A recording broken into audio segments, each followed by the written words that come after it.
Threshold frequency जो है वो कितनी है, new not. Threshold frequency new not है। हम जो फ्रीक्वेंसी डाल रहे हैं पहले वो कितना डाल रहे हैं, न्यू वन डाला हमने, और न्यू वन कितना है, 1.5 टाइम्स ऑफ न्यू नॉट। कोई बात नहीं, एमिशन हो रहा है, कोई दिक्कत नहीं। अब वो कह रहा है कि जो मैं फ्रीक्वेंसी डाल रहा हूं, थ्रेशोल्ड तो आपका वही रहेगा क्योंकि सरफेस तो वही है, वो फ्रीक्वेंसी पहले का मैंने हाफ कर दिया, जो न्यू टू है वो 1/2 न्यू वन कर दिया, तो 1/2 न्यू वन कितना आ गया, 0.75 इंटू न्यू नॉट। अरे भाई ये तो फ्रीक्वेंसी थ्रेशोल्ड से भी कम हो गई ना, ये जो फ्रीक्वेंसी है ये तो थ्रेशोल्ड से भी कम हो गई। तो क्या इलेक्ट्रॉन एमिट होंगे, कुछ नहीं होने वाला है, चाहे आप इंटेंसिटी डबल करिए ट्रिपल करिए, कुछ नहीं होने वाला है, बिकॉज सफिशिएंट अमाउंट की फ्रीक्वेंसी ही नहीं है, सफिशिएंट अमाउंट की एनर्जी नहीं आ रही है, वर्क फंक्शन ही नहीं मिलेगा। तो इसका आंसर हो जाएगा 0। क्या हो जाएगा, इसका आंसर 0 हो जाएगा।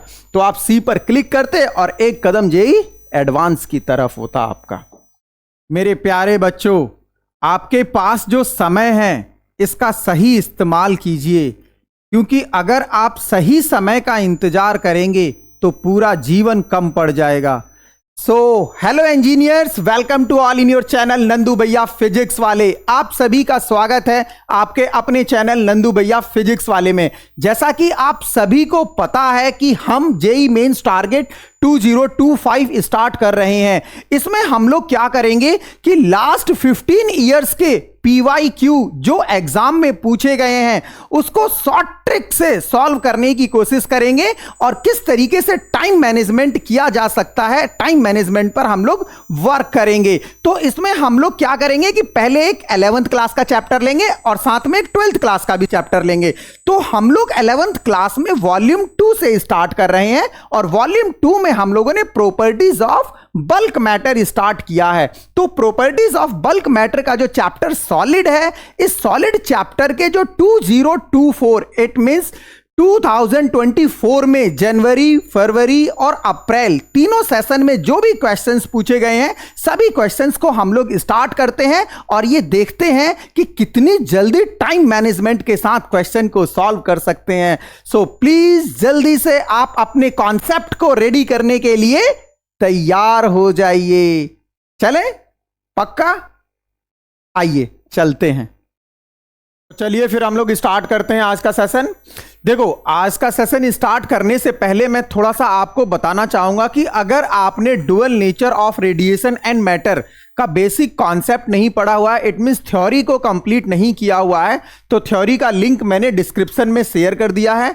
आप सबसे पहले वहां जाइए और उस थ्योरी को कंप्लीट करिए, और उसके बाद आप इन सभी क्वेश्चंस को ट्राई कीजिए। और अगर आप ऑलरेडी पहले से ही थ्योरी देख चुके हैं तो आप डायरेक्ट क्वेश्चंस अप्लाई करिए, और क्वेश्चंस में जो भी डाउट हो उसको कमेंट सेक्शन में जाकर शेयर करिए।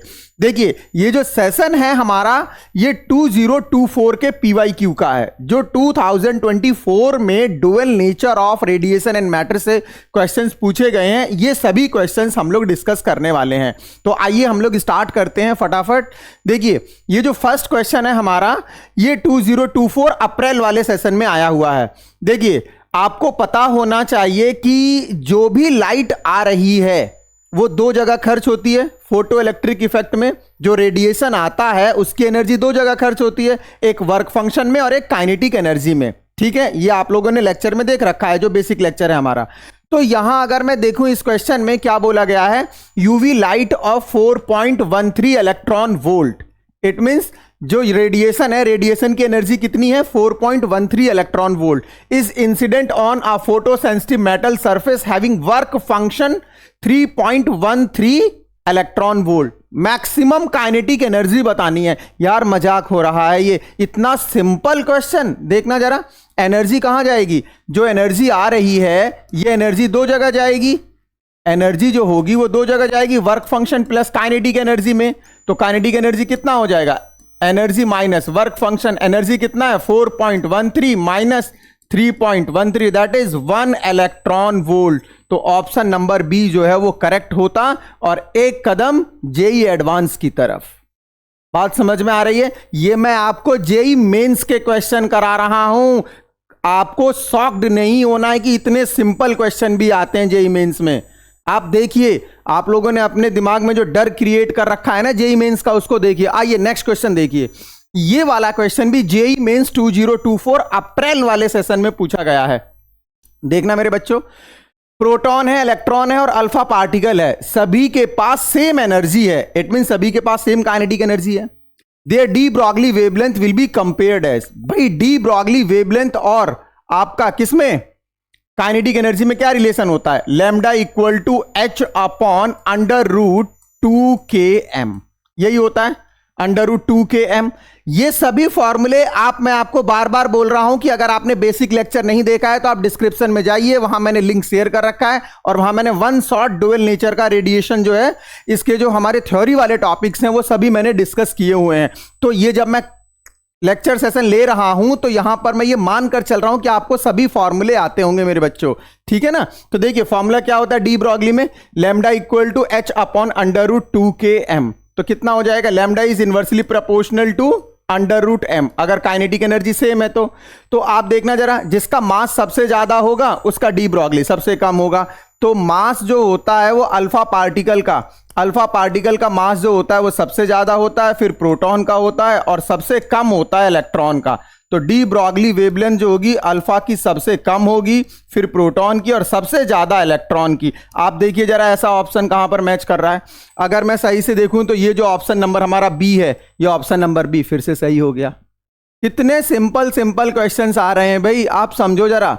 आओ थोड़ा सा मैं आपको डी ब्रॉगली के फॉर्मूले याद करा देता हूं। वैसे तो मैं मानकर चल रहा हूं कि आपको आते हैं, बट फिर भी मैं थोड़ा सा रिकॉल करा दे रहा हूं। देखना जरा, डी ब्रॉगली वेवलेंथ का फॉर्मूला होता है एच अपॉन पी। पी क्या है? मोमेंटम। जब भी आपको डी ब्रॉगली वेवलेंथ कैलकुलेट करना है तो मानो मोमेंटम अगर आपको आता है कैलकुलेट करना तो समझो डी ब्रॉगली वेवलेंथ कैलकुलेट हो जाएगा, ठीक है मेरे बच्चों। अब देखिए जैसे काइनेटिक एनर्जी से देखना है तो 11th क्लास में पढ़ा है हमने, P equal to under root 2km। तो ये कितना हो जाएगा? Lambda equal to h upon under root 2km, ये हो जाएगा, काइनेटिक एनर्जी के साथ आ गया, ठीक है। इसी तरीके से हम लोग टेम्परेचर के साथ भी देख सकते हैं। टेम्परेचर क्या होता है? काइनेटिक एनर्जी जो होता है टेम्परेचर से कैसे कोरिलेट करता है? 3/2 kBT, KB बोल्ट्जमैन कांस्टेंट है। तो आप यहां पर काइनेटिक एनर्जी की वैल्यू रख सकते हैं, आ जाएगा। इसी तरीके से पोटेंशियल से, जब कोई क्वेश्चन आएगा तो पोटेंशियल वाला भी बताऊंगा मैं आपको। तो मेरा कहने का मतलब है कि अगर आपको फॉर्मूले याद हैं, सबसे पहले आप फॉर्मूले की वर्कशीट रेडी करिए, और अगर फॉर्मूले रेडी है तो देखना जरा यार क्वेश्चन कितने सिंपल आ रहे हैं आपका एडीजेई में, ठीक है ना। चलिए आइए नेक्स्ट प्रॉब्लम की तरफ चलते हैं हम लोग जरा। देखो ये प्रॉब्लम भी फिर थोड़ा सा ऐसे ही हो गया, आपका समझने की कोशिश करिए। A proton and electron have the same de Broglie wavelength. भाई अब की बार डी ब्रॉगली वेवलेंथ सेम है, जल्दी से लिख देता हूं मैं। प्रोटॉन और electron, lambda p equal to lambda e. Proton और इलेक्ट्रॉन का डी ब्रॉगली सेम है। If KP and K E be the kinetic energy of proton and electron then choose the correct relation. सबसे पहले हम देख लेते हैं काइनेटिक एनर्जी कैसे रिलेट करेगा। अभी तो किया था हमने, lambda equal to h upon under root 2km, ठीक है। अब आप देखिए जरा, दोनों का डी ब्रॉगली वेवलेंथ सेम है, तो आप यहां पर क्या करेंगे? H upon under root 2km, किसके लिए? प्रोटॉन के लिए। किसके इक्वल हो गया? H upon under root 2km, किसके लिए? इलेक्ट्रॉन के लिए, ठीक है। बहुत सिंपल हुआ ये। अब यहां से अगर मैं देखूं तो ये क्या हो जाएगा? kp into mp equal to K E into M E, ठीक है। तो हमें बताना है, देखो इधर के पी अपॉन के ई कितना हो गया? ये हो जाएगा आपका m e upon m p. अब आप अगर समझने की कोशिश करें तो अगर आप काइनेटिक एनर्जी देखें तो मास के इन्वर्सली आ रहा है, तो इसका मतलब मास किसका ज्यादा होता है? मास प्रोटॉन का ज्यादा होता है, तो काइनेटिक एनर्जी प्रोटॉन की कम होगी। तो आप आइए देखिए, इसमें प्रोटॉन की काइनेटिक एनर्जी कम होगी, इलेक्ट्रॉन की काइनेटिक एनर्जी ज्यादा होगी। Option number C. आप ऑप्शन नंबर सी को क्लिक करो और एक कदम जेई एडवांस की तरफ। यार ये जेई मेंस के क्वेश्चन चल रहे हैं, ठीक है। चलो आगे की तरफ चलते हैं। नेक्स्ट क्वेश्चन देखो मेरे बच्चों, और एक क्वेश्चन जेई मेंस 2024 अप्रैल सेशन। कौन सा सेशन चल रहा है अभी? ये अप्रैल का चल रहा है। तो अगर हम इसको देखने की कोशिश करें, इस वाले क्वेश्चन में क्या बोला गया मेरे बच्चों? देखो जरा, एक प्रोटॉन है और एक इलेक्ट्रॉन है, फिर से इनका डी ब्रॉगली वेवलेंथ सेम है। The ratio of their kinetic energy, just अभी अभी देखा है यार कि जो रेशियो होता है काइनेटिक एनर्जी का, अगर हम प्रोटॉन और इलेक्ट्रॉन का काइनेटिक एनर्जी का रेशियो देखें तो क्या हो जाता है, ये मास के इनवर्सली होता है, me/mp, यही तो होता है me/mp। अब देखिए जरा, आपको क्या दे रखा है, इलेक्ट्रॉन का मास ये दे रखा है और mp 1836 times to the me, तो ये हो जाएगा आपका me/mp हो जाएगा 1836 टाइम्स ऑफ me, me से me कैंसिल आउट हो जाएगा और ये आ जाएगा फाइनली 1/1836, ये रेशियो आ जाएगा। तो इसमें जो ऑप्शन नंबर सी होता ये सही हो जाता।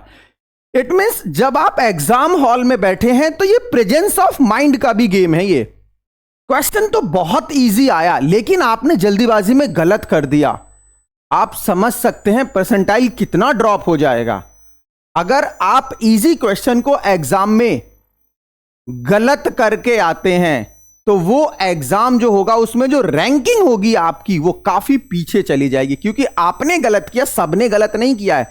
वो एग्जाम है एक दूसरे को पीछे छोड़ने का, आपको आगे निकलना है। तो सिंपल क्वेश्चन अगर आपका एग्जाम में गलत हो जाता है तो प्रॉब्लम बहुत ज्यादा बढ़ जाती है।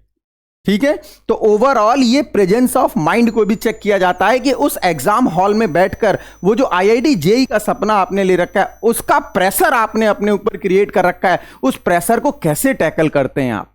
ठीक है ना, ये एक सिंपल एग्जाम नहीं है, ये प्रेशर को टैकल करने का भी एग्जाम है कि आप किस तरीके से आप उस टाइम को मैनेज कर रहे हैं, उस प्रेशर को टैकल कर रहे हैं। ठीक है मेरे बच्चों, क्वेश्चंस तो बहुत सिंपल होते हैं, तो आप अपने माइंड को कूल रखिए, थोड़ा सा आराम से करिए, फॉर्मूले को याद करिए, चीजें होंगी 100% होंगी। नेक्स्ट क्वेश्चन की तरफ चलते हैं हम लोग। फिर से आइए जरा देखिए इसमें क्या बोला गया है। When UV light of wavelength 300 nanometer is incident on the metal surface having work function 2.13 electron volt, emission of electron take place, the stopping potential is। बहुत सिंपल हो गया यार, जो एनर्जी आ रही है वो दो जगह जाएगी, hc/λ आ रही है और वो कहां कहां जाएगी, वो वर्क फंक्शन में जाएगी प्लस काइनेटिक एनर्जी। हमें क्या बताना है भाई, हमें बताना है स्टॉपिंग पोटेंशियल।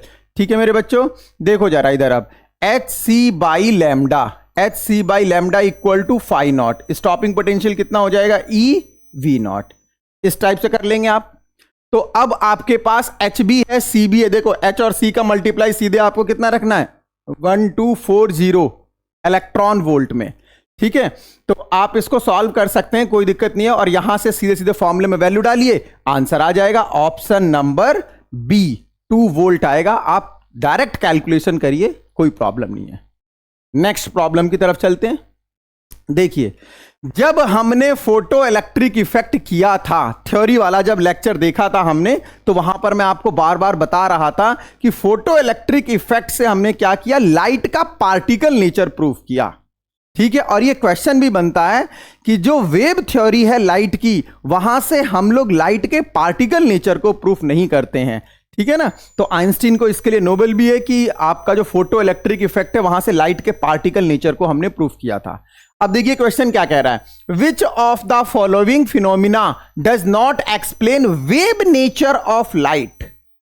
लाइट के वेव नेचर को कहां से एक्सप्लेन नहीं किया जा सकता, रिफ्लेक्शन में बिल्कुल 100% हमने किया, डिफ्रैक्शन भी किया है हमने, फोटो इलेक्ट्रिक इफेक्ट नहीं किया है। हम फोटो इलेक्ट्रिक इफेक्ट को लाइट के पार्टिकल नेचर से करते हैं, इंटरफेरेंस भी किया है, पोलराइजेशन भी किया है। तो इसमें जो है ओनली हमारा क्या हो जाएगा, फोटो इलेक्ट्रिक इफेक्ट जो है वो सही होगा। अब देखिए जरा, ऑप्शन नंबर ए जो है वो किसको बोल रहा है, वो सी को। तो आप यहां पर क्लिक करते और एक कदम और एडवांस की तरफ। बात समझ में आ रही है। अब जल्दीबाजी में बच्चा कैसे गलत करता है, देखिए, जैसे उसने देखा ये पढ़ा, उसको लगा कि भाई कौन सा है, सी ऑप्शन सही है इसका। भाई यहां सी लिखा हुआ है ना, देखो समझने की कोशिश करो, यहां सी लिखा हुआ, उसने तुरंत क्या कर दिया, एक्साइटमेंट में सी पर क्लिक कर दिया। उसको लगा भाई यहां सी वाला ही तो सही। अरे आप ये देखिए भाई, ऑप्शन में सी वाला कहां पर सही है। तो ये सारा प्रेजेंस ऑफ माइंड, बात आ रही है समझ में।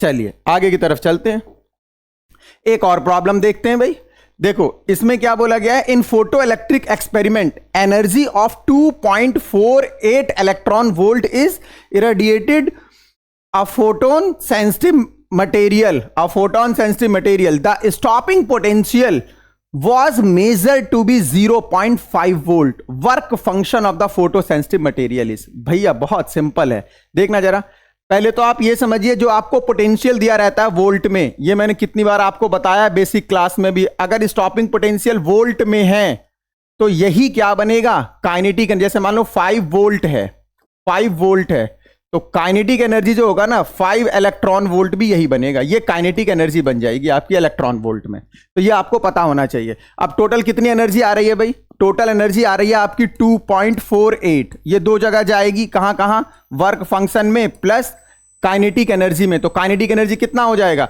0.5 इलेक्ट्रॉन वोल्ट में हो गया ना ये, तो 0.5 हो गया ये।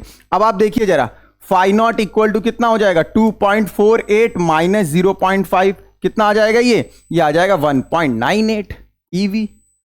मतलब जो स्टॉपिंग पोटेंशियल वोल्ट में होता है वही काइनेटिक एनर्जी इलेक्ट्रॉन वोल्ट में बनती है मेरे बच्चों, ठीक है ना। ये आपको पता होना चाहिए। ये सारा का सारा मैंने आपको बहुत डिटेल में एक्सप्लेन करके बता रखा है। पहले आप अपना थ्योरी वाला लेक्चर कंप्लीट करिए, उसके बाद आप क्वेश्चंस को देखिए, सारा कुछ आपको समझ में आएगा। नोट्स बना लीजिए, एक वर्कशीट पर फॉर्मूलों को लिख लीजिए, आप तुरंत देखिए कि कौन सा फॉर्मूला लगेगा, आसानी से आप क्वेश्चंस को कर सकते हैं मेरे बच्चों। तो आप इसमें ऑप्शन नंबर 1 को क्लिक करते, एक कदम फिर जेईई एडवांस की तरफ चलते आप। नेक्स्ट, इसमें देखो भाई, ये फिर से एक्सप्लेनेशन का पार्ट है, जेईई मेंस 2024। अभी सारे क्वेश्चन जेईई मेंस 2024 के चल रहे हैं और अप्रैल सेशन के, इट मीन जो अप्रैल में जो एग्जाम हुए हैं हमारे, उसमें आई थिंक सभी एग्जाम में आपको क्वेश्चन पूछा गया है।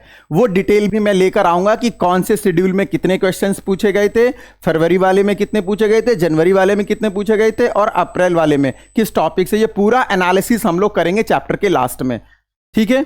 आइए जरा अब देखते हैं हम लोग इसमें मेरे बच्चों क्या बोला गया है। Which of the following statement is not true, फिर से प्रेजेंस ऑफ माइंड, जल्दीबाजी नहीं करना है, is not true about stopping potential. चलो भाई, it depends upon frequency of incident radiation. बिल्कुल सही बात है यार, जब मैं आपको पढ़ा रहा था तो थ्रेशोल्ड फ्रीक्वेंसी के बाद स्टॉपिंग पोटेंशियल पर डिपेंड तो करता है। 100% इन्होंने सही बोला है। It is 1/E times the maximum kinetic energy of electron. बिल्कुल सही है भाई। काइनेटिक एनर्जी का फॉर्मूला क्या होता है, काइनेटिक एनर्जी का फॉर्मूला होता है EV0, ठीक है। अब आइए, it increases with increase in intensity of incident radiation. भाई यहां पर मामला गड़बड़ हो गया, ये तो मैंने आपको बताया ही नहीं है, ये तो चिल्ला चिल्ला कर मैंने समझाया था आपको कि stopping potential intensity of incident radiation पर डिपेंड नहीं करता है, because intensity of incident radiation का मतलब only number of emitted photons होते हैं, ना कि उनकी एनर्जी। तो ये वाला स्टेटमेंट भाई साहब इन्होंने गलत बोल दिया, और हमारे लिए लेकिन ये ऑप्शन सही है, क्योंकि हमें यही बताना था कि कौन सा ऑप्शन गलत है, कौन सा ऑप्शन ट्रू नहीं है। It depends on the nature of material, ये भी सही है। तो ऑप्शन नंबर सी हमारे लिए सही होता, और स्टेटमेंट में ऑप्शन नंबर सी गलत है, ठीक है ना। हमें गलत ही फाइंड आउट करना था। देख लो आप लोग जेईई मेंस में कैसे कैसे क्वेश्चंस आ रहे हैं। आप लोगों ने सोच रखा है ना कि जेईई मेंस, अरे भाई JEE mains, IIT JEE mains की तैयारी कर। आप देखिए क्वेश्चन कैसे आ रहे हैं। अभी मैंने जो सॉलिड से कराया था, सॉलिड से भी आपने देखा था, सॉलिड जो हमने चैप्टर किया है सॉलिड से भी देखा आपने, तो आप समझ सकते हैं कि किस हिसाब से चीजें चल रही हैं। प्रेजेंस ऑफ माइंड को चेक किया जा रहा है। फिर से देखिए भाई, आपको 2 स्टेटमेंट दिए हुए हैं। ये भी क्वेश्चन जेईई मेंस 2024 अप्रैल सेशन का है। आइए जरा, स्टेटमेंट नंबर 1 में क्या बोला गया है। Figure shows the variation of stopping potential with frequency for the 2 photo sensitive material M1 and M2। The slope gives the value h/E। बिल्कुल सही है। Where h is Planck's constant and E is charge of electron. अब जब मैं आपको basic theory पढ़ा रहा था तो वहां पर मैंने बताया था, देखना जरा, अगर हम स्टॉपिंग पोटेंशियल और फ्रीक्वेंसी में ग्राफ बनाते मेरे बच्चों, तो EV0 काइनेटिक एनर्जी हो गया equal to total energy h nu minus work function, ऐसे बताया था मैंने। अब यहां से देखना, V0 इक्वल टू, ये समझाया था मैंने आपको, h/E into nu minus phi naught, ऐसे ही समझाया था मैंने आपको। अब ये जो है आपका, ये y है, ये हमने x एक्सिस पर लिया है, देखिए ये x एक्सिस पर है, ये y पर है ये, तो और ये आपका इंटरसेप्ट बन जाएगा और ये आपका m बन जाएगा। तो y equal to mx plus c को अगर आप फॉलो कर रहे हैं तो इसमें देखिए जरा स्लोप कितना बन रहा है, स्लोप कितना होगा इसका h/e, और वही बात यहां पर बोली जा रही है कि इसका स्लोप h/e होता है। तो ये स्टेटमेंट 100% करेक्ट है। अब स्टेटमेंट नंबर 2 में आइए, M2 will emit photoelectron of greater kinetic energy for the incident radiation having same frequency। मतलब यह हुआ कि अगर मैं सेम फ्रीक्वेंसी डालूं दोनों पर, M1 और M2 पर, सेम फ्रीक्वेंसी का मतलब एनर्जी सेम है। भाई फ्रीक्वेंसी और एनर्जी आपस में रिलेट करता है ना, एनर्जी का फॉर्मूला क्या होता है h न्यू। तो मैंने दोनों पर जब सेम फ्रीक्वेंसी डाला, इसका मतलब दोनों पर सेम एनर्जी गया। तो वो कह रहा है कि जो काइनेटिक एनर्जी होगा, वो काइनेटिक एनर्जी किसका होगा ज्यादा, M2 का। आइए देख लेते हैं भाई, एनर्जी दो जगह जाएगी, वर्क फंक्शन में और काइनेटिक एनर्जी में। तो यार इसका वर्क फंक्शन तो कम है और इसका वर्क फंक्शन ज्यादा है। अब मेरे पास एनर्जी तो फिक्स है जो मैं प्रोवाइड कर रहा हूं, तो यार एक बार बताइए, इसका वर्क फंक्शन कम है, इसका वर्क फंक्शन ज्यादा है, तो इसको कम काइनेटिक एनर्जी मिलेगी ना, क्योंकि इसका वर्क फंक्शन ज्यादा है, तो इसको काइनेटिक एनर्जी कम मिलेगी। जबकि स्टेटमेंट में बोला गया है कि जो काइनेटिक एनर्जी होगी वो क्या होगी, ग्रेटर होगी। तो ये स्टेटमेंट भाई साहब गलत हो गया। तो इसी तरीके से हम क्या आंसर करेंगे, देखिए statement 1 is correct and statement 2 is incorrect, ये हमारे लिए सही होता। फिर से बेसिक कॉन्सेप्ट रहा ये, ठीक है, कोई कंफ्यूजन। चलिए आगे की तरफ चलते हैं फिर हम लोग। ये देखिए असर्शन रीजन से आया, असर्शन रीजन से है, लेकिन क्वेश्चन बहुत सिंपल होगा। देखते हैं जरा, फर्स्ट असर्शन में क्या बोला गया है, number of photon increases with increase in frequency of light. मेरे भाई मेरे बच्चों, नंबर ऑफ फोटोन ये इंटेंसिटी पर डिपेंड करता है। इंटेंसिटी जितनी ज्यादा होगी उतना ही ज्यादा फोटोन स्ट्राइक करेगा। फ्रीक्वेंसी तो एनर्जी से रिलेट करता है। तो ये कह रहा है कि नंबर ऑफ फोटोन इंक्रीजेस कभी नहीं हो सकता फ्रीक्वेंसी के साथ। तो ये स्टेटमेंट तो गलत है, असर्शन हमारा गलत है। एक बार रीजन पर देख लेते हैं, maximum kinetic energy of emitted electron increases with frequency of incident radiation. बात तो सही है कि जो काइनेटिक एनर्जी होती है, जब हम थ्रेशोल्ड फ्रीक्वेंसी से ज्यादा फ्रीक्वेंसी करेंगे तो उस केस में क्या होगा, आपका काइनेटिक एनर्जी इंक्रीज होगा। और ये फोटो इलेक्ट्रिक इफेक्ट की बात हो रही है, तो इसका मतलब थ्रेशोल्ड से आगे ही चल रहा होगा। तो ये वाला स्टेटमेंट हमारा गलत है, ये वाला स्टेटमेंट हमारा सही है। तो आइए ऐसा ऑप्शन देख लेते हैं, A is not correct but R is correct. तो भैया ए इज नॉट करेक्ट तो सही है और आर करेक्ट भी है, तो ये ऑप्शन हमारा सही हो जाता। और एक कदम फिर हम लोग जेई एडवांस की तरफ जाते। जेई मेंस 2024 चल रहा है और आप डुअल नेचर के क्वेश्चन कर रहे हैं और आपको यह एहसास हो रहा होगा यार इतना सिंपल चलता है। आइए आगे चलते हैं। देखिए ये जो क्वेश्चन है, ये वाला ग्राफ भी आप लोगों ने ड्रॉ किया हुआ है। ये जो ग्राफ है इसमें क्या है, इंटेंसिटी में, स्टॉपिंग पोटेंशियल में वेरिएशन बताना है आपको, और आपको ग्राफ दे रखा है करंट वर्सेस पोटेंशियल का। तो देखो भाई ये वाला ग्राफ तो गलत है यार। कैसे पता चल रहा है कि ये गलत है, क्योंकि इसमें इंटेंसिटी हमारी क्या है, अलग अलग है, और स्टॉपिंग पोटेंशियल इन्होंने क्या कर दिया, अलग अलग। जबकि इंटेंसिटी स्टॉपिंग पोटेंशियल आपस में कोरिलेट नहीं करते हैं। बी ऑप्शन को देखिए, इसमें भी सेम वही कॉन्सेप्ट है, स्टॉपिंग पोटेंशियल अलग अलग है, तो ये भी गलत हो गया, ये वाला भी गलत हो गया। ये बिल्कुल परफेक्ट ग्राफ है, तो ये हमारा 100% सही होता। तो ऑप्शन नंबर सी पर करेक्ट करते और एक कदम जेई एडवांस की तरफ चलते। आइए इस वाले क्वेश्चन को देख लेते हैं भाई। पावर में, एनर्जी में और नंबर ऑफ फोटोन में क्या रिलेशन होता है। पावर जो होता है ना, पावर, फोटोन का जो पावर होता है वो n, number of photon striking per second, into energy of one photon, energy of one photon, यही होता है, यही बता रखा है मैंने आपको। आइए तो ये पावर इक्वल टू सीधे सीधे एन इंटू एच न्यू कर सकते हैं एनर्जी, या सीधे एनर्जी लिख सकते हैं, इसी पर क्वेश्चन है ये। मोनोक्रोमेटिक लाइट ऑफ फ्रीक्वेंसी, आपको लाइट की फ्रीक्वेंसी दे रखी है, is produced by a laser, the power emitted is 2 into 10 to the power -3 watt. इतना पावर है, आपको क्या बताना है, how many photons per second and an average are emitted by the source. Simple formula base आपको n बताना है। आइए एन इक्वल टू कितना हो जाएगा, p upon h new, solve कर सकते हो आसानी से। पावर कितना है, 2 इंटू 10 टू द पावर -3, और h की वैल्यू आपकी 6.63 इंटू 10 टू दी पावर -34, और c आपका 6 इंटू 10 टू दी पावर 14। जब आप इसको सॉल्व करेंगे तो सॉल्व करने से जो आंसर आएगा, चलो कर देते हैं। अगर आपको ऐसा लगता है कि हमें ही सॉल्व करना है तो मैं भी सॉल्व कर सकता हूं, इसमें कोई दिक्कत नहीं है। आइए पॉइंट हटाइए, 2 0 करिए, अपना अपना कैलकुलेशन का मेथड है, कोई दिक्कत नहीं है।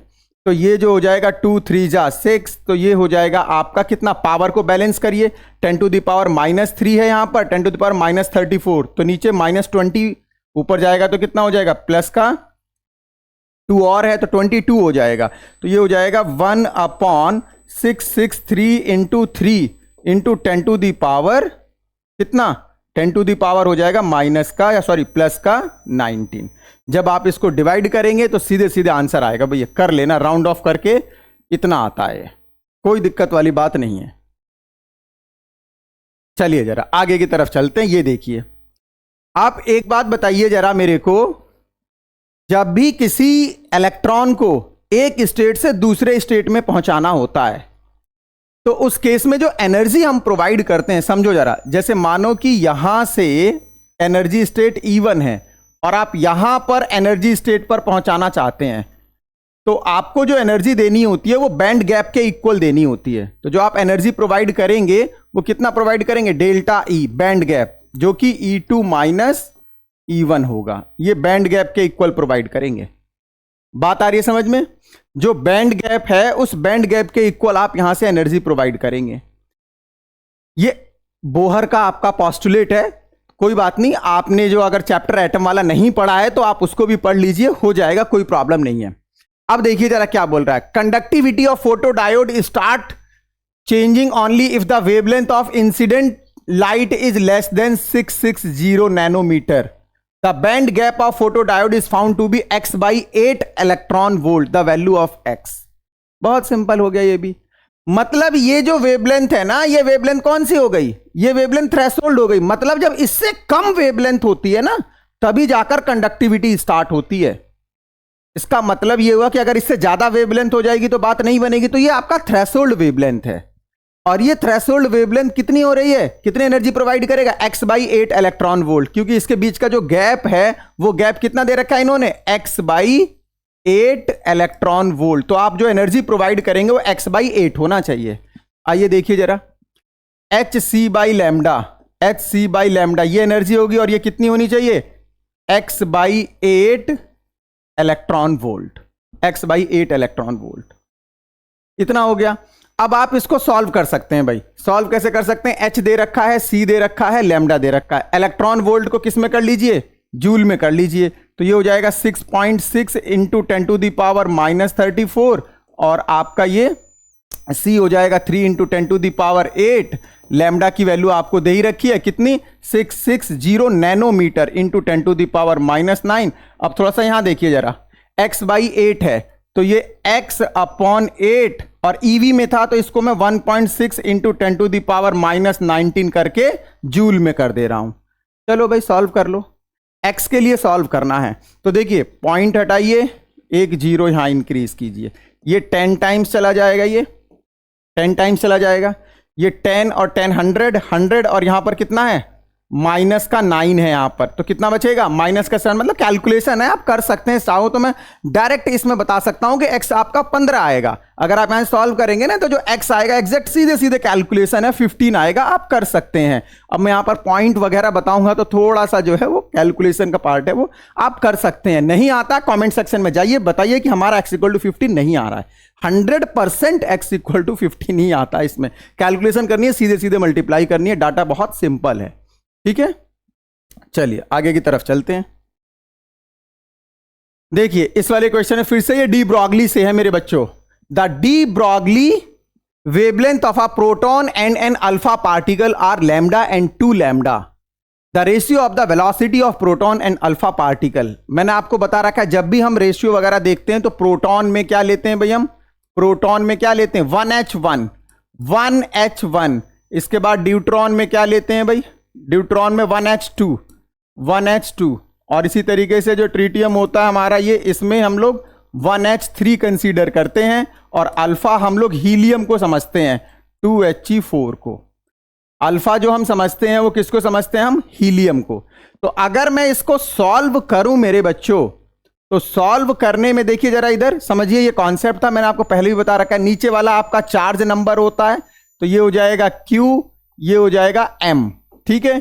इसी तरीके से अगर यहां देखूं तो इसका भी Q है, लेकिन ये मास 2m, यहां पर Q मास 3m, यहां पर ये 2Q और मास 4m। ये कॉन्सेप्ट आपको पता होना चाहिए, यही कॉन्सेप्ट हम यूज करेंगे। अब इस वाले क्वेश्चन में आपको क्या दे रखा है, डी ब्रॉगली वेवलेंथ दे रखा है। तो मेरे बच्चों डी ब्रॉगली वेवलेंथ क्या होता है, लैम्डा इक्वल टू होता है h upon m into v, momentum के साथ लिख दिया मैंने।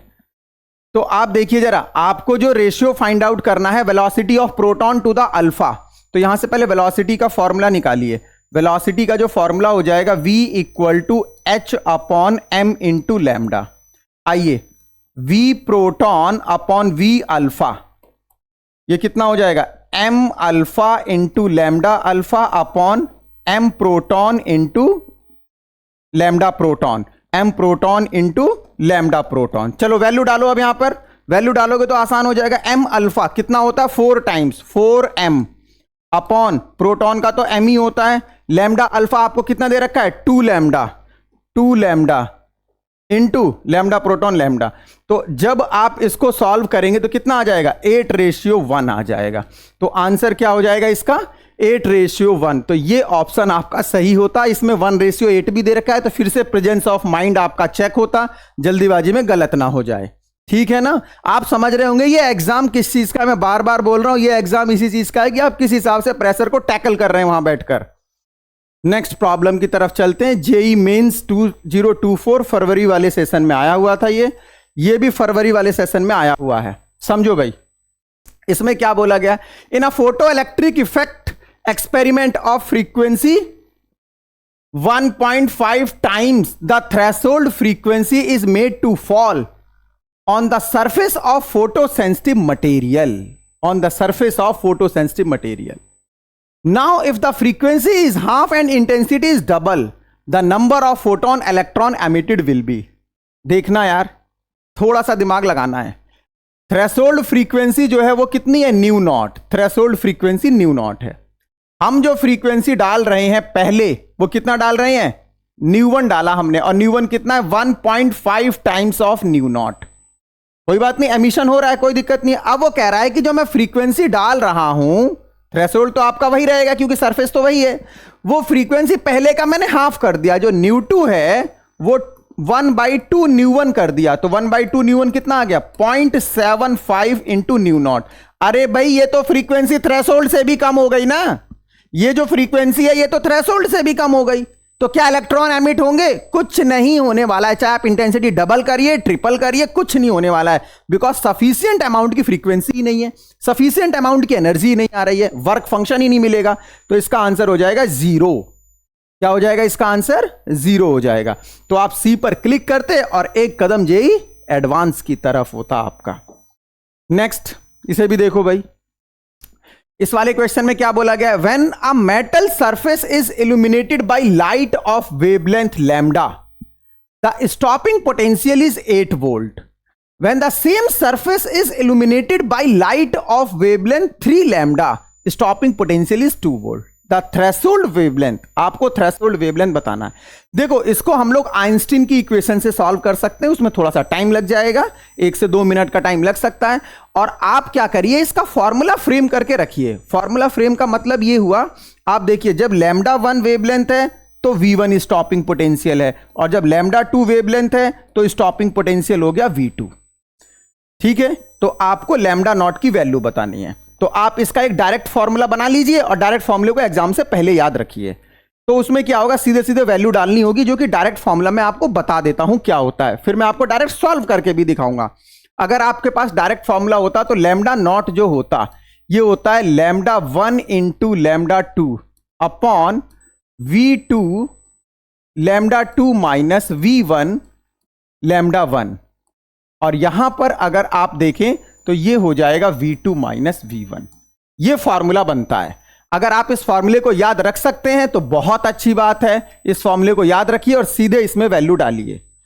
देखो जरा कितना आएगा आंसर भाई, लैम्डा 1 कितना है, लैम्डा 1 आपका कितना है, इसमें लैम्डा 1 लैम्डा है, और लैम्डा 2 कितना है आपका 3 लैम्डा, ठीक है, अपॉन V2 कितना हो गया 2 वोल्ट, और लैम्डा 2 कितना है 3 लैम्डा, माइनस V1 कितना है 8 वोल्ट, और आपका लैम्डा 1 कितना है इसमें लैम्डा। ठीक है ना, देखते रहिए किस तरीके से क्वेश्चन हो रहा है। Into V2 minus V1, V2 minus V1 मतलब 2 माइनस 8। सॉल्व कर दीजिए। 3 लैम्डा स्क्वायर अपॉन ये कितना हो जाएगा 2 3 जा 6 लैम्डा माइनस 8 लैम्डा, माइनस का 2 लैम्डा, इनटू यहां पर कितना हो जाएगा 2 माइनस 8 माइनस का 6 हो जाएगा, तो माइनस से माइनस कैंसिल आउट हो गया, और ये कितना आ जाएगा 9 लैम्डा आ जाएगा। कितना आ गया ये 9 लैम्डा। तो 9 लैम्डा पर आप क्लिक करते और एक कदम आपका जेई एडवांस की तरफ होता।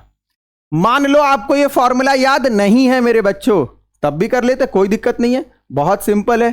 उसके बाद हम कैसे करते देखिए, ये फॉर्मूला मैंने फ्रेम कर रखा है सॉल्व करके, इसी हिसाब से आप लोग कर सकते हैं। देखिए आपको क्या दिया हुआ है, आपको पहले तो आप फॉर्मूला लिख लीजिए, h c upon lambda equal to, ये दो जगह जाएगा, h c upon lambda naught work function plus e into v naught kinetic energy. आपको स्टॉपिंग पोटेंशियल दिया हुआ तो आप इसी फॉर्म में बना लीजिए, e v naught equal to कितना हो गया h c upon lambda minus h c upon lambda naught, ये हो जाएगा। थोड़ा सा और सिंप्लीफाई कर सकते हैं हम लोग, e v naught equal to कितना हो गया, ये एच सी कॉमन हो गया 1 by lambda minus 1 by lambda not.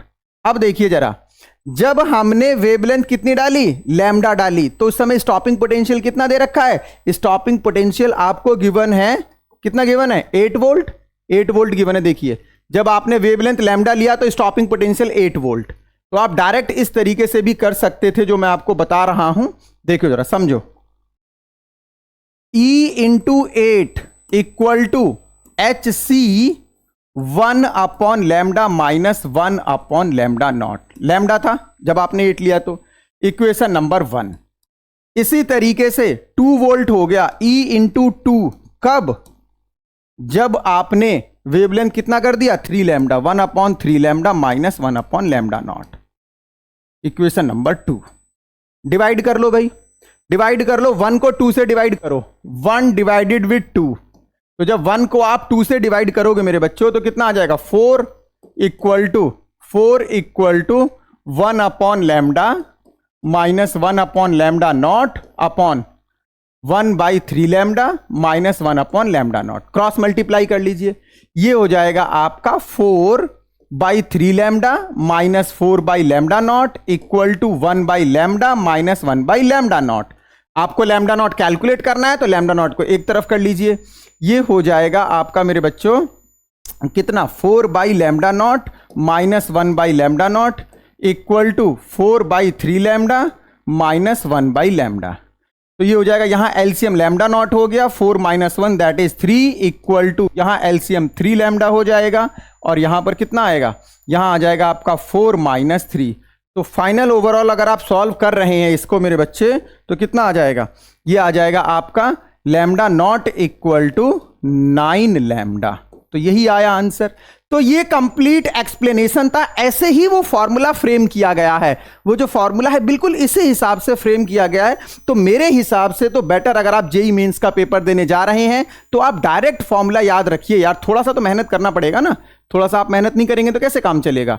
देखिए आप lambda naught equal to lambda 1 into lambda 2 upon V2 lambda 2 minus V1 lambda 1 into V2 minus V1, इस हिसाब से आप लोग कर सकते हैं, ठीक है ना। इस फॉर्मूले में वैल्यू डालते तुरंत आंसर आ जाता, टाइम आपका वहां पर क्या होता बचता, वहां पर टाइम मैनेजमेंट आना चाहिए प्रॉपर तरीके से। चलिए आगे की तरफ चलते हैं, कोई दिक्कत नहीं है।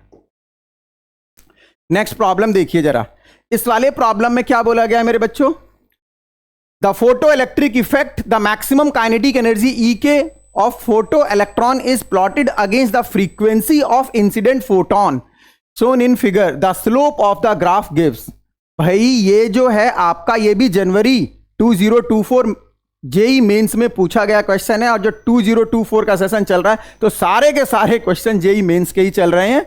आइए देखिए जरा, तो आप मुझे एक बात बताइए जरा, इसमें आपको स्लोप बताना है। पहले आप स्लोप के लिए इक्वेशन लिख लीजिए जरा।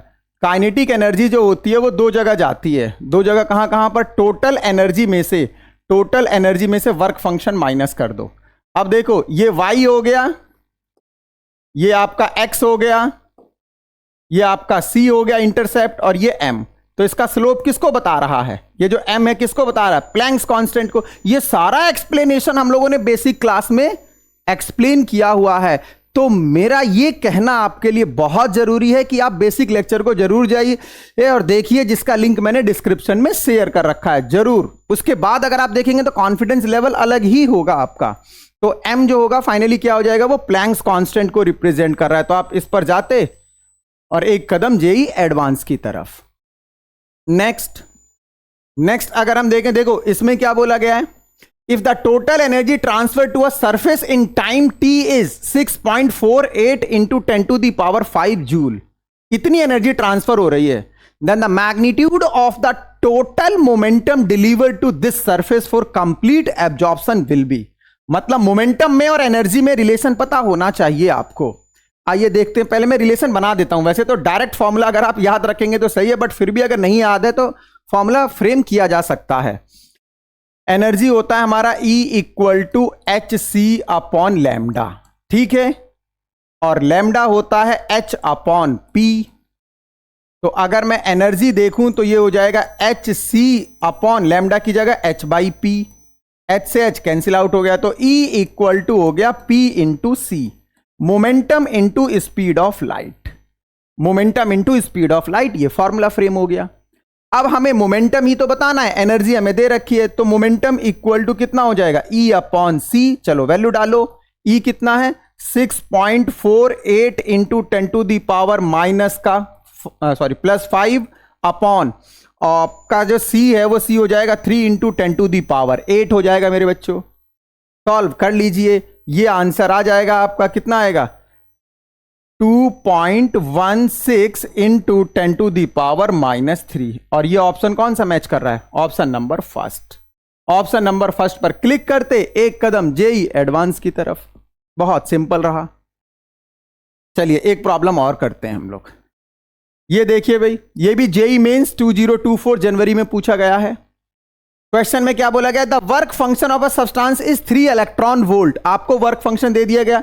The longest wavelength of light that can cause the emission of photo electron from this substance approximately. मतलब कैलकुलेशन में आपको प्रॉपर यहां से मैच कर लेना है कि कौन सा मैच करेगा। अप्रोक्सीमेट में आंसर चलेगा, वो आएगा। देखो इधर, तो ये जो वर्क फंक्शन है फाई नॉट, ये कितना होना चाहिए? H c by lambda naught. तो लॉन्गेस्ट वेवलेंथ का मतलब क्या होता है? फोटो इलेक्ट्रिक एमिशन में जो सबसे लॉन्गेस्ट वेवलेंथ होती है वो थ्रेशोल्ड होती है, उससे कम ही होना चाहिए। तो लैम्डा नॉट कैलकुलेट करना, ये आपको किस में दे रखा है? इलेक्ट्रॉन वोल्ट में। तो lambda naught equal to h c upon phi naught. इधर देखिए जरा आप, एच की value 6.63 into 10 to the power minus 34 और सी हो जाएगा 3 into 10 to the power 8 upon phi naught. Phi not कितना? 3 इलेक्ट्रॉन वोल्ट। तो 3 into 1.6 into 10 to the power minus 19। आप इस हिसाब से करते इसको। तो जब आप इस हिसाब से सॉल्व करेंगे तो इसका आंसर जो है एग्जैक्ट 414 नैनोमीटर आ जाएगा। आप इसको सॉल्व कर सकते हैं, बस यहां से सिंपल कैलकुलेशन है, कैलकुलेशन आपको करना पड़ेगा। एक और प्रॉब्लम देख लेते हैं भाई। देखिए जरा, ये जो प्रॉब्लम है, 2 source of light emit with a power of 200 what. Power fix है, 2 सोर्स हैं, दोनों सोर्स से कितना पावर डिलीवर हो रहा है? 200 watt. The ratio of number of photon of visible light emitted by each source having wavelength 300 nanometre and 500 nanometre. अरे भाई आपके पास 2 सोर्स हैं, एक सोर्स आपके पास ये है और एक सोर्स आपके पास ये है। दोनों जगह से पावर डिलीवर कितना हो रहा है? दोनों जगह से जो पावर डिलीवर हो रहा है वो फिक्स है 200 वॉट। ये कितनी वेवलेंथ निकाल रहा है? लैम्डा 1 कितना? 300 नैनोमीटर। और ये सेकंड वाला कितना निकाल रहा है? 500 नैनोमीटर। आपको बताना है क्या इसमें? आपको इसमें रेशियो बताना है, the ratio of number of photon, it means intensity. तो आइए देखिए जरा, फॉर्मूला होता है power equal to n into energy. ये अभी बताया है मैंने थोड़ी देर पहले ही। तो एन कितना हो जाएगा? Power upon energy. पावर तो सेम है दोनों जगह, तो इसका मतलब N1 अपॉन N2 कितना हो गया? E2 upon E1। E2 upon E1 हो जाएगा। अब देखिए जरा E2 कितना हो जाएगा? HC अपॉन लैम्डा 2 और ये हो जाएगा HC अपॉन लैम्डा 1। तो HC कैंसिल आउट हो गया, लैम्डा 1 बाई लैम्डा 2। लैम्डा 1 कितना है 300 नैनोमीटर, लैम्डा 2 कितना है 500 नैनोमीटर, तो कितना आ जाएगा ये 3/5, कितना आएगा 3/5। Simple question, presence of mind को चेक किया गया। बात समझ में आ रही है? बहुत सिंपल क्वेश्चन था भाई। n = P/E है, और इसको मैं और ब्रेक कर सकता हूं E/hc/लैम्डा, लैम्डा यहां आ गया, तो n = P/hc इंटू लैम्डा। ये सारे ही कांस्टेंट हैं, इनका खेल खत्म रेशियो में। n1/n2 = लैम्डा 1/λ2, बहुत आसानी से हो सकता था। चलिए एक और प्रॉब्लम देख लेते हैं हम लोग। एक और प्रॉब्लम हम लोग देख लेते हैं जेई मेंस 2024। जेई मेंस 2024 की एक और प्रॉब्लम। इंटरेस्ट आ रहा है ना आप लोगों को? क्वेश्चन का लेवल देखिए और क्वेश्चन की गंभीरता को समझिए। जेई मेंस के क्वेश्चंस हैं, बट हैं बहुत सिंपल, हैं बहुत सिंपल आपके लिए। आइए, जैसे अगर मैं इस वाले क्वेश्चन को बोलूं आपसे, the threshold frequency of metal with work function 6.63 EV। ये 6.63 EV है, और आपको बताना क्या है इसमें? आपको बताना है इसमें थ्रेशोल्ड फ्रीक्वेंसी, और वर्क फंक्शन आपको दिया हुआ है। तो फिर से तो वही क्वेश्चन हो गया यार, फाई नॉट इक्वल टू कितना हो जाएगा h new not. Electron volt को आप किस में कर लेना, इलेक्ट्रॉन वोल्ट को जूल में, तो न्यू नॉट हो जाएगा फाई नॉट अपॉन h। फाई नॉट कितना है भाई 6.63 इंटू 1.6 इंटू 10⁻⁻19 जूल में कर लिया। और h कितना होता है 6.63 इंटू 10⁻⁻34। देखना ये सीधे सीधे कैलकुलेशन है, कैंसिल आउट हो गया। ये 1.6 इंटू 10⁻10⁻, कितना हो जाएगा -34। जब ऊपर जाएगा तो कितना आ जाएगा प्लस का 15, तो ये हो जाएगा सीधे सीधे 16 इंटू 10⁻14। 16 इंटू 10⁻14 हो जाएगा, या सीधे सीधा ये ऑप्शन दे रखा है तो 1.6 इंटू 10⁻15 हो जाएगा मेरे बच्चों। ठीक है, ये आपको समझ में आना चाहिए था। तो इस हिसाब से हम लोगों ने क्वेश्चन किए हैं, तो आपको समझ में आ रहा होगा। अगर कोई भी कंफ्यूजन है तो आप मेरे को कमेंट सेक्शन में जाइए और वहां से मेरे को बताइए। ठीक है, ये जो 2024 में जितने भी MCQ आए थे डुअल नेचर से, वो मैंने आपके सामने रखे। और अगर आपको किसी भी क्वेश्चन में 1% का भी डाउट है तो आप 100% पूछ सकते हैं। आप कमेंट सेक्शन में जाइए और कमेंट में बताइए मेरे को, मैं आपके लिए 100% अवेलेबल हूं। और ध्यान रखना, जैसा कि मैंने स्टार्टिंग में भी बोला हुआ है, मेरा तो एक ही लक्ष्य है, मुझे आपको आपके लक्ष्य तक पहुंचाना है, यही मेरा लक्ष्य है। तो आज के लिए इतना बहुत है। अब हम नेक्स्ट क्लास में 2023 का सेशन लेकर आएंगे, जिसमें डुअल नेचर के क्वेश्चंस कराएंगे। और आप लोगों ने देखा यहां पर कि क्वेश्चन का लेवल क्या है। जेई मेंस का डर आप अपने अंदर से निकालिए और क्वेश्चंस को कॉन्फिडेंस के साथ करने की कोशिश करिए। ठीक है, thank you for today, have a nice day.